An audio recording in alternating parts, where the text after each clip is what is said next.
नमस्कार।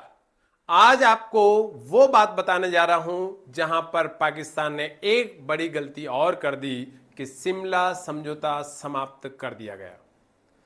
क्या बड़ी गलती की और इसके तहत इससे भारत की एक चाबी से ताला खुल चुका है और हमारे लिए पीओके में जाना या पीओके को भारत में शामिल करना आसान हो गया है। क्या है पूरा मामला, बताते हैं। देखते हैं। ये हमारा भारत महान है, ये है जम्मू कश्मीर है और यहां जम्मू कश्मीर में यदि हम देखें तो ये इसकी सीमा रेखा है। ये जम्मू कश्मीर राज्य है। इसकी अंतर्राष्ट्रीय सीमा की बात करें तो ये वाली अंतर्राष्ट्रीय सीमा है। अब ये अंतर्राष्ट्रीय सीमा कहां से है, इसके बारे में थोड़ी सी चर्चा करते हैं। शिमला समझौता कब हुआ? वर्ष 1972 में। किसके बीच में हुआ? तो इसका पूरा मामला समझाते हैं क्या है। वर्ष 1971 में भारत पाकिस्तान के बीच में युद्ध हुआ और उसी युद्ध के तहत बांग्लादेश का उद्भव भी हुआ।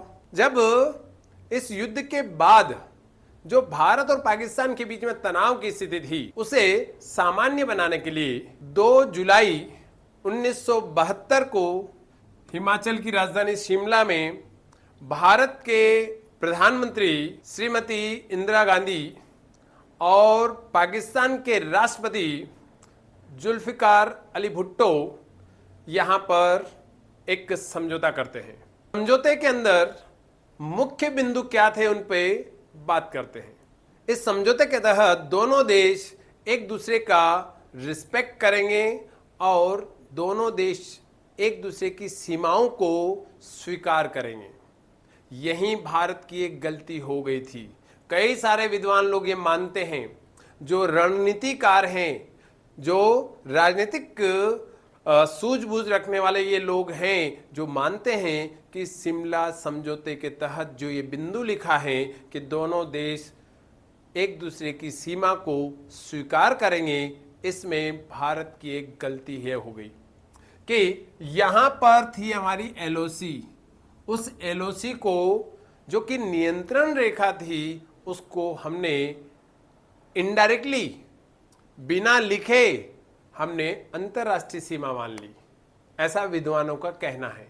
और जिसके कारण यह पाकिस्तान सदैव से ही पहले से ही बोल रहा था जम्मू कश्मीर विवादित क्षेत्र है और वो पाकिस्तान का हिस्सा है, जबकि भारत का स्पष्ट था कि यह आपने पीओके मतलब पाक ऑक्यूपाइड कश्मीर, इसके ऊपर आपने कब्जा करके रखा है। अब ये कैसा है, ये मामला क्या है, तो थोड़ा सा जम्मू कश्मीर के बारे में मैं आपको पीछे लेके चलता हूं और इसको समझाने का प्रयास करता हूं। वर्ष 1947 की बात है। भारत स्वतंत्र हुआ।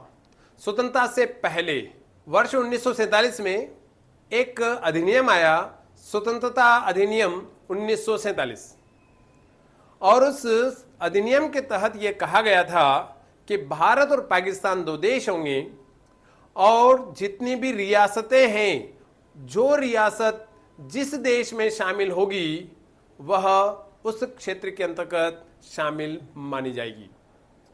अब क्या हुआ? 26 अक्टूबर 1947 को महाराजा हरि सिंह, जो कि जम्मू कश्मीर के राजा थे, वे इस जम्मू कश्मीर के सारे विलय पत्र के पेपर्स सभी लेकर भारत सरकार के पास आए और भारत सरकार से कहा कि जम्मू कश्मीर भारत में मिलना चाहता है। तात्कालिक गवर्नर जनरल लॉर्ड माउंटबेटन ने 27 अक्टूबर 1947 को उसकी स्वीकृति प्रदान की और इसके साथ ही जम्मू कश्मीर भारत में शामिल हो जाता है। लेकिन पाकिस्तान के द्वारा सेना भेजकर इस जम्मू कश्मीर पर अधिकार करने का प्रयास किया। हालांकि यह कबीले के रूप में आए थे। भारतीय सेना ने उन्हें खदेड़ना शुरू किया और यहां तक पहुंचे कि भारत के तात्कालिक प्रधानमंत्री जवाहरलाल नेहरू जी ने, जो कि यूएनओ में पहुंच गए और उन्होंने शांति की गुहार लगाई। यूएनओ ने कहा एक काम कीजिए, आप जहां हैं, जहां जिसकी सेना है वो वहीं पर रुक जाए और युद्ध को रोक दे, सीज फायर कर दे, युद्ध विराम कर दे। इधर पाकिस्तान की सेना थी यहां तक और भारत की सेना यहां तक थी, तो इसी के बीच में नियंत्रण रेखा के रूप में स्वीकार कर लिया गया।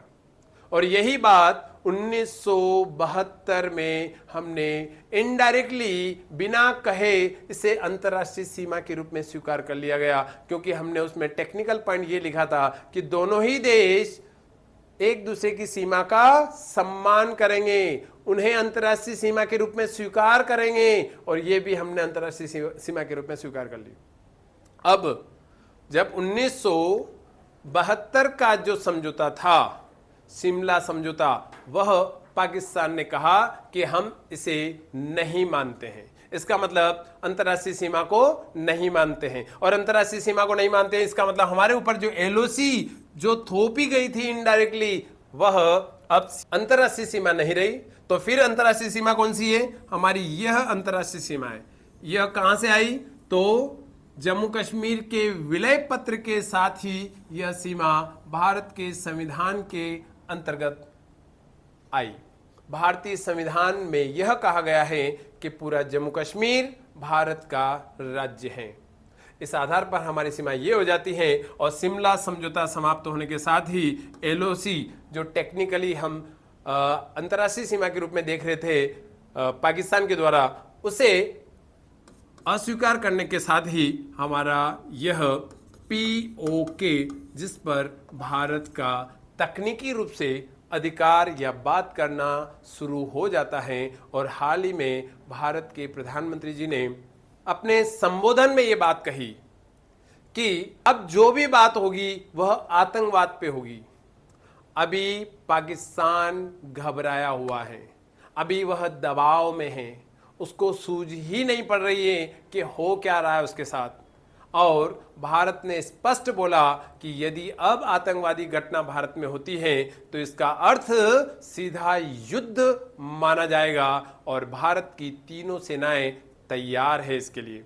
तो पाकिस्तान दबाव में है, और इस अवसर का लाभ लेते हुए इस पीओके को भारत में शामिल करना आसान हो जाता है। जब पीओके भारत में शामिल होगा तो यह मानचित्र स्पष्ट रूप से देखा जा सकेगा कि यह लद्दाख क्षेत्र पूरा इतना बड़ा है। वैसे आज भी भारतीय संविधान के अनुसार तो यही है, तो यह पूरा लद्दाख होगा यहाँ तक, और यह जम्मू कश्मीर वाला क्षेत्र होगा। इस प्रकार से भारत को इस शिमला समझौते के समाप्त करने के बाद बहुत फायदा होने वाला है। बहुत आसानी से बातचीत के माध्यम से, रणनीति के माध्यम से, दबाव के माध्यम से पीओके को भारत ले सकता है। अब ये देखना है कि आगे भारत सरकार किस प्रकार के कदम उठाती है। इसी के साथ नमस्ते, जय हिंद।